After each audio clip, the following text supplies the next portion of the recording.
Praise Lord everyone. परमेश्वर पिता के मीठे और मधुर नाम में आप सभी को जय मसीह की। और मैं उम्मीद करती हूँ कि आप सभी अपने अपने घरों में सुरक्षित पाए जाते हैं।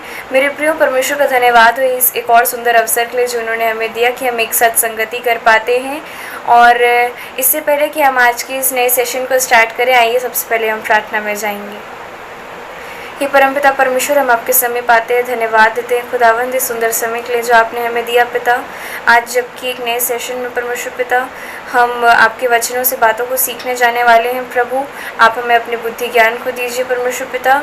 आपकी उपस्थिति हमारे साथ होने वाली हो सके प्रभु, और हम आपके वचनों से गुण की बातों को सीख कर अपने जीवन में परमेश्वर पिता उनके अनुसार चलने वाले हो सके पिता। आपने हमारी हर एक प्रार्थनाओं को सुना, धन्यवाद देते हैं। इस छोटी सी विनती को आपके प्रिय पुत्र हमारे उद्धारकर्ता प्रभु यीशु मसीह के नाम से मांगते हैं, दया सुनिए और कबूल कीजिए, आमीन। आइए मेरे प्रियो, आज के इस सेशन को शुरू करते हैं, सेशन 4 को, जिसका शीर्षक है प्रेम। और मैं परमेश्वर पिता का धन्यवाद देती हूँ कि उन्होंने मुझे इतने अच्छे विषय को दिया आज प्रीच करने के लिए। और अब बिना देर करते हुए हम आज के सेशन को शुरू करते हैं। सो आज का जो सेशन है मेरे प्रियो, उसका शीर्षक, जैसे कि मैंने अभी आपको बताया है, उसका शीर्षक है प्रेम। और इसके लिए हम सबसे पहला पद जो यूज़ करेंगे आज के सेशन में, वो हमको मिलता है पहला यूहन्ना उसका 3 अध्याय उसका 10वां पद, 1 जॉन चैप्टर 3 वर्स 10, जहाँ पे इस प्रकार से लिखा है, इसी से परमेश्वर की संतान और शैतान की संतान जाने जाते हैं। जो कोई धर्म के काम नहीं करता वह परमेश्वर से नहीं, और ना वह जो अपने भाई से प्रेम नहीं रखता।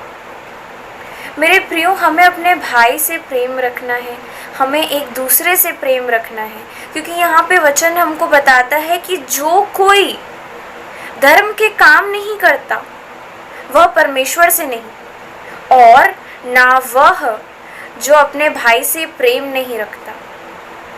मेरे प्रियो, हम अपने परमेश्वर पिता की संतान हैं, और इस चीज़ को संसार में हर कोई नहीं जानता कि हम किसकी ओर से आते हैं। जैसा हमारा चाल चलन, जैसा हमारा व्यक्तित्व होता है, उसको देखकर दुनिया हमको जज करती है, जांचती है, परखती है कि हम कैसे हैं, हमारा व्यवहार कैसा है, हम कैसी फैमिली से आते हैं। हमारे व्यवहार से ही दुनिया को पता चलता है। उसी प्रकार से आपका आत्मिक जीवन और सांसारिक जीवन दोनों ही प्रेम से भरा हुआ होना चाहिए, ताकि लोग आपको, आपकी फेस की स्माइल को और आपकी पोलाइटनेस को देखकर समझने वाले हो सकें कि हाँ, आप परमेश्वर की संतान हैं करके। और इसके लिए सबसे ज़्यादा ज़रूरी है कि हम एक दूसरे से प्रेम रखें। और मैं ऐसा क्यों कह रही हूँ, क्योंकि जस्ट इसके अगले वर्स में 11वें पद में इस प्रकार से लिखा है, क्योंकि जो समाचार तुमने आरंभ से सुना वह यह है कि हम एक दूसरे से प्रेम रखें। मेरे प्रियो, जैसा कि हमने यहाँ पे वचन में पढ़ा कि आरंभ से शुरुआत से यह कहा गया है कि हम एक दूसरे से प्रेम रखें। हमें एक दूसरे से बैर रखना नहीं सिखाया गया, हमें एक दूसरे से प्रेम रखना सिखाया जाता है। जब हमारे घर में कोई नया बच्चा जन्म लेता है तो उसे अपने घर वालों से बैर रखना नहीं सिखाया जाता, उसे हमसे प्रेम रखना सिखाया जाता है। उसे परमेश्वर के प्रति प्रेम रखना सिखाया जाता है कि अपने परिवार से पहले परमेश्वर से प्रेम रखो, क्योंकि तुम्हारा उद्धार उसी के द्वारा है। वही तुमको तुम्हारे जीवन में हर सिचुएशन में संभाले रहेंगे। मेरे प्रियो, आज हमको अपने घरों में जब भी कोई नया बच्चा जन्म लेता है और जब हम उनको नई नई चीज़ें सिखाते हैं, तो आप देखते होंगे कि वो बहुत जल्दी उसको सीखने की कोशिश करते हैं। और मैं चाहूँगी कि आप सबसे पहले बच्चों को परमेश्वर के समीप लेकर आएँ, उनको बाइबल में एंगेज करें, उनको क्रिश्चियन सॉन्ग सुनाएं, ताकि वो परमेश्वर के प्रेम को महसूस करना सीखें और परमेश्वर से प्रेम करना सीखें। क्योंकि ये हमारे लिए बहुत आवश्यक है कि हम अपने बच्चों को बचपन से ही, जब से वो पैदा हुए हैं तब से ही हम उनको एक अच्छी आत्मिक संगति दें, ताकि वो एक अच्छी संतान बने परमेश्वर की। इसी से आगे बढ़ते हुए इस सेशन में एक और वर्स को हम ले लेंगे, पहला पतरस उसका 4 अध्याय उसका 8वां पद, जहाँ पे इस प्रकार से लिखा है, सब में श्रेष्ठ बात यह है कि एक दूसरे से अधिक प्रेम रखो। अब देखिए, सब बातों में श्रेष्ठ बात भी यही है कि हम एक दूसरे से प्रेम रखें। हमको पहला यूहन्ना 3:11 में भी यही सिखाया गया कि हम एक दूसरे से प्रेम रखें। और यहाँ पहला पत्रस उसके 4 अध्याय के 8वें पद के पहले भाग में भी यही सिखा रहा है वचन कि सब बातों में हमें जितनी भी बातें सिखाई जाती है उसमें श्रेष्ठ यह है कि हम एक दूसरे से प्रेम रखें। आपको पता है हमको ये बात क्यों सिखा रहा है वचन? हम पूरे वचन को पढ़ेंगे तो उसमें आगे ऐसा लिखा है, क्योंकि प्रेम अनेक पापों को ढाँप देता है।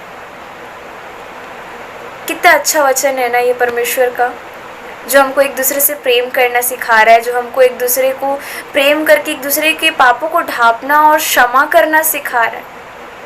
ढाँप देना मतलब यहाँ पे वचन हमको कह रहा है कि प्रेम ही के द्वारा एक दूसरे को क्षमा करो और उस पाप को ढाँप दो, भूल जाओ और प्रेम के साथ आगे बढ़ो। क्योंकि हमें एक दूसरे से बैर रखना और बदला लेना नहीं सिखाता परमेश्वर का वचन। हमें एक दूसरे को क्षमा करके एक दूसरे को प्रेम देकर आगे बढ़ना सिखाता है परमेश्वर का वचन। और ऐसा नहीं कि आपके मन में कोई मनमुटाव है, नहीं, आप सारी चीज़ों को उसी क्षण में क्लियर कर लीजिए और प्रेम के साथ आगे बढ़िए, एक नई शुरुआत कीजिए। और आपको पता है सब बातों में श्रेष्ठ बात ये क्यों है कि हम एक दूसरे से प्रेम रखें? क्योंकि परमेश्वर का वचन पहला यूहन्ना उसके 4 अध्याय के 8वें पद के दूसरे भाग में कहता है कि परमेश्वर प्रेम है। इससे अच्छा और क्या हो सकता है मेरे प्रियो, कि परमेश्वर प्रेम है। और अगर आप एक दूसरे से प्रेम करना चुन रहे हैं मतलब आप उत्तम भाग को चुन रहे हैं। और आपको पता है आप जिस उत्तम भाग को चुन रहे हैं वो क्या है? वो परमेश्वर है। और परमेश्वर से उत्तम भाग और क्या हो सकता है आपके जीवन के लिए? वह तो श्रेष्ठ नहीं, वह सर्वश्रेष्ठ है। परमेश्वर का वचन कहता है कि वो सर्वश्रेष्ठ परमेश्वर है, जो हमसे प्रेम करता है, जो हमको प्रेम करना सिखाता है। इसलिए एक दूसरे से प्रेम रखना बहुत आवश्यक है हमारे लिए। क्योंकि कई बार ऐसा होता है कि हमारे जीवनों में विषम परिस्थितियाँ आती हैं, हमारे फैमिली में या हमारे प्रियजनों के बीच में मनमुटाव होता है और हम काफ़ी सारे रिश्तों को गंवा बैठते हैं सिर्फ अपने क्रोध की वजह से। क्योंकि क्रोध से कोई पाप नहीं ढाँपा जा सकता, क्रोध से सिचुएशन संभाली नहीं जा सकती, परंतु केवल प्रेम से हम उस सिचुएशन पे विजय पा सकते हैं। क्योंकि उस क्षण में परमेश्वर हमारे साथ रहता है कि वो प्रेम से हर चीज़ को संभाल ले। यहाँ पे एक वचन है पहला यूहन्ना उसका 3 अध्याय उसका 14वां पद, जहाँ पे इस प्रकार से लिखा है, हम जानते हैं कि हम मृत्यु से पार होकर जीवन में पहुँचे हैं क्योंकि हम भाइयों से प्रेम रखते।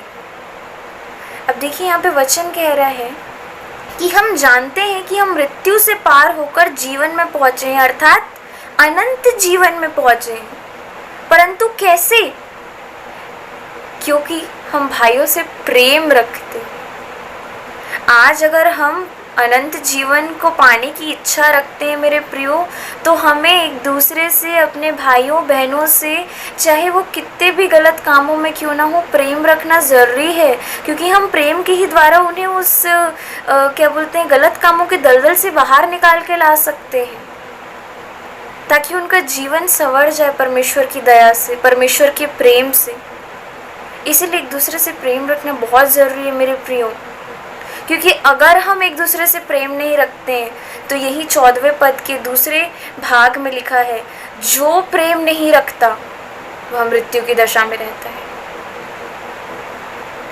अगर हम प्रेम नहीं रखते तो वचन स्पष्ट रूप से कह रहा है कि तुम मृत्यु की दशा में हो। मेरे प्रियो, आज परमेश्वर को अपने जीवन में अवसर दें। वो चाहता है कि वह आपके जीवन में फिर से उस प्रेम को वापस लेकर आए, वो फिर से हमारे जीवन को संवारे, ताकि हमारा जीवन पहले से और बेहतर हो जाए। परमेश्वर को अवसर दें, उसे अपनी जगह को लेने दें, ताकि हमारा जीवन संवर जाए और बदल जाए। मैं उम्मीद करती हूँ आज के इस सेशन से हम सभी के जीवन में बदलाव आएगा, और वो जो प्रेम कहीं ना कहीं हमारे हृदय से खो गया है, हमारे जीवनों से खो गया है, प्रभु यीशु मसीह के नाम से वो प्रेम हमारे लाइफ में, हमारे दिलों में, हमारे हृदय में वापस आने वाला हो सके। आइए हम प्रार्थना में जाएंगे।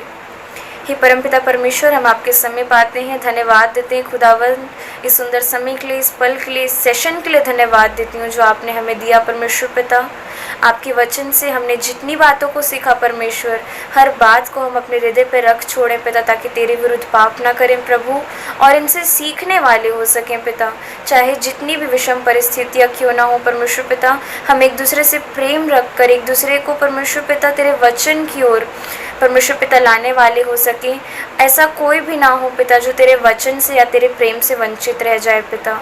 हम परमेश्वर पिता हर एक को तेरे वचन को बताने वाले हो सके, तेरे प्रेम के बारे बताने वाले हो सके पिता, ताकि हर किसी का जीवन पिता तुझ में आनंदित और मगन रहने वाला हो सके प्रभु। आप हमारी हर एक प्रार्थना को सुनते हैं, धन्यवाद देते हैं परमेश्वर। हम हर कोविड पेशेंट के लिए प्रार्थना करते हैं पिता, आप उन्हें चंगाई दीजिए। जिन्होंने चंगाई को पाया है पिता, आप उन्हें बहुत आयत से आशीषित कीजिए और सेफ रखिए पिता। उनकी जीवन की गवाही से परमेश्वर पिता और भी लोग प्रभावित होने वाले हो सकें पिता, ताकि उनका जीवन भी पिता संवर जाए। मैं उन सारे लोगों के लिए प्रार्थना करती हूँ पिता जो कोविड के टाइम में परमेश्वर पिता ड्यूटी कर रहे हैं प्रभु, तो उन्हें और उनके परिवार को संपूर्ण सुरक्षा को दे पिता, और उन्हें संभाले रहे पिता। आपने हमारी हर एक प्रार्थनाओं को सुना, बहुत आयत से धन्यवाद देते हैं प्रभु। इस छोटी सी विनती को आपके प्रिय पुत्र हमारे उद्धारकर्ता प्रभु यीशु मसीह के नाम से मांगते हैं, दया सुनिए और कबूल कीजिए, आमीन। मेरे प्रियो, परमेश्वर का धन्यवाद हो आज के इस सेशन के लिए, और मैं उम्मीद करती हूँ कि जो प्रेम हमारी लाइफ से शायद कहीं खो गया था, वो इस सेशन के बाद या परमेश्वर के योजना के अनुसार, अलग अलग उसके कर्मों के अनुसार हमारी लाइफ में वापस आने वाला हो सके। And stay safe, stay blessed and stay tuned with lord's own zone. Praise the Lord.